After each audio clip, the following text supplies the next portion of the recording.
জয় জগন্নাথ। আমার প্রিয় পরিবার, প্রভুর কৃপায় আমার পরিবারের সকলের যেন আজকের দিনটি খুব ভালো কাটে।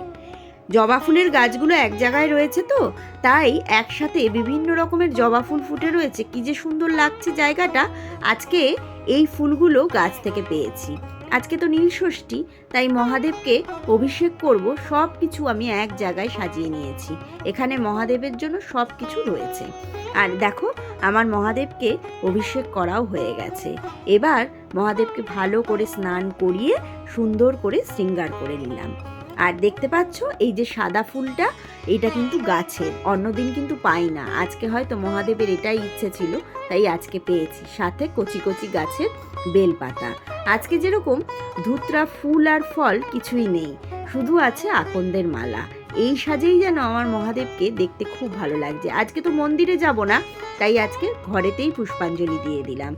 আরতিও আমার করা হয়ে গেছে। আর গোপুসোনাকে লাল রঙের একটা জামা পরিয়েছি আর সাদা রঙের একটা ফুল দিয়েছে। কি সুন্দর লাগছে না?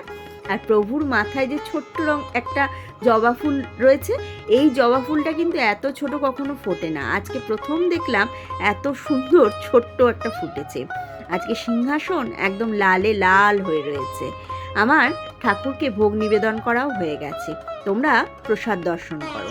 সন্ধে হয়ে গেছে, গোপুর গা থেকে আমি বাসি ফুলগুলো তুলে নিয়েছি। একটা প্রদীপ জ্বালিয়েছি ঘিয়ে মহাদেবের সামনে। সন্ধেবেলায় আজকে ভোগে নিবেদন করেছি হচ্ছে সাবু মাখা। এই সাবু মাখাটাই আমি আজকে প্রসাদ গ্রহণ করব। সকলে ঠাকুর দর্শন করো ও প্রসাদ দর্শন করো। আজকে এই ছিল আমার নীলষষ্ঠীর সারাদিনের পুজো। জয় জগন্নাথ, হরে কৃষ্ণ, রাধে রাধে।